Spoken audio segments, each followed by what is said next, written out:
黄芩，药中肯磬。黄芩是中医常用的一味中药，但您可别小瞧它。这小小的并不起眼的黄芩，不仅救过我国伟大医药学家李时珍的性命，还间接成就了他药林一代宗师的地位。话说李时珍自幼聪明伶俐，好学上进，小小年纪就立志考取功名，光耀门庭。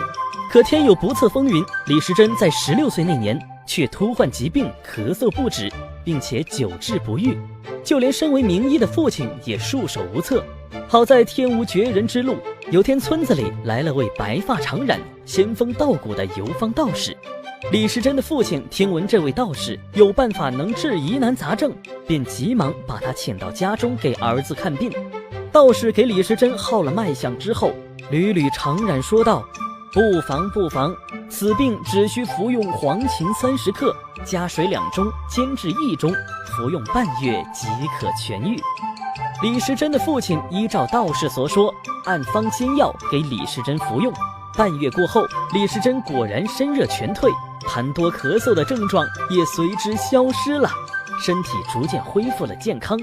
一味黄芩居然能起到如此立竿见影的治疗效果，这让小李时珍深深地感受到了中华中医药学的神奇之处。从此他便下定决心跟随父亲刻苦学医。他读遍了历朝历代的医书方书，又踏遍了高山大川，识得万千药草。功夫不负有心人，李时珍终于在医学上取得了巨大的成就，成为了医林一代宗师。李时珍在他所编著的《本草纲目》中，对儿时救了自己性命的黄芩推崇倍加，夸赞他药中肯磬，如骨应服，医中之妙有如此哉。黄芩味苦，性寒，归肺、胃、胆、大肠经，具有清热燥湿、泻火解毒、凉血止血、除荏安胎等功效，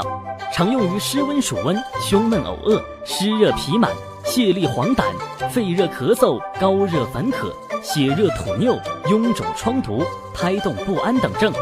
值得注意的是，黄芩虽是好药，但它苦寒伤胃，有脾胃虚寒者不宜使用哦。